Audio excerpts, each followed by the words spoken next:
Welcome back to Sarita's garden. So this is just outside of our lanai door. This is a Jamaican cherry tree right here. It's getting really big. But this is an area where I planted some greens kind of underneath it, maybe about a year or longer ago. And I just wanted to show some of the greens that I'm going to harvest today and cook.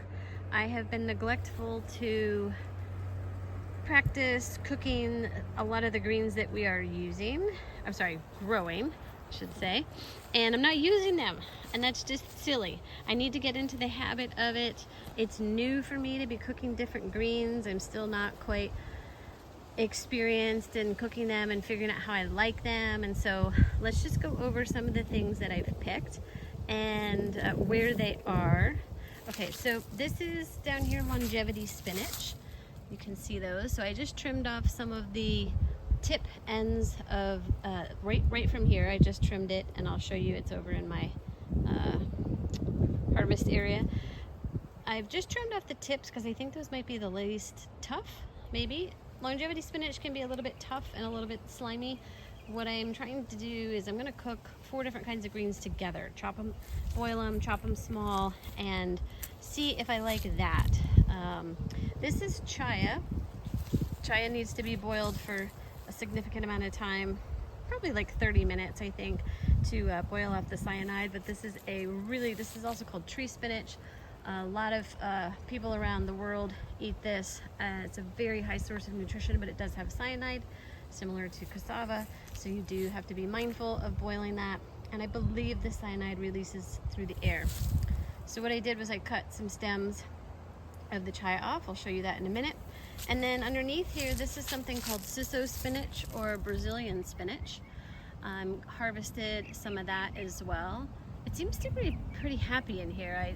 I don't recall how many areas I planted it in, but as I'm coming out here to check, there's a lot of it. This is another variety of CHAYA here on the side. These have much skinnier leaves, and it makes a white flower, which is great for the pollinators. You can see that's the start of the flower bud there. I'm not sure if you can see it, but that's where it is. But the white flower hasn't come out yet. It's just the clusters. Okay, so this is the south side. I did plant some more of that sisso spinach over here, which seems to like the morning eastern sun, but then it's protected from the harsh sun throughout the day. So to be honest, I'm pretty pleased with this spot of how the greens are doing underneath. If you didn't know any better, it would just look like a bunch of weeds, but I do know that I have planted things in here. And while there are weeds, I do know which things are weeds and not weeds.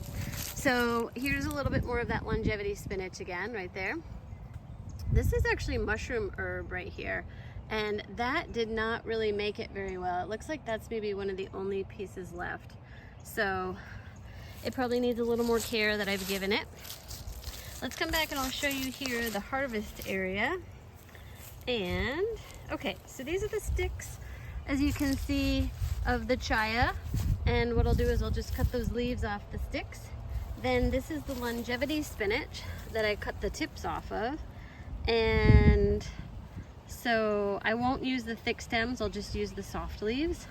And then in the basket here, which by the way, this basket works out so handy because I can use the hose pretty aggressively on all the greens and do a primary wash before I go inside. So on the left, this is the sisso spinach or Brazilian spinach. And then this one on the right is katuk. And I've already taken it off the stems.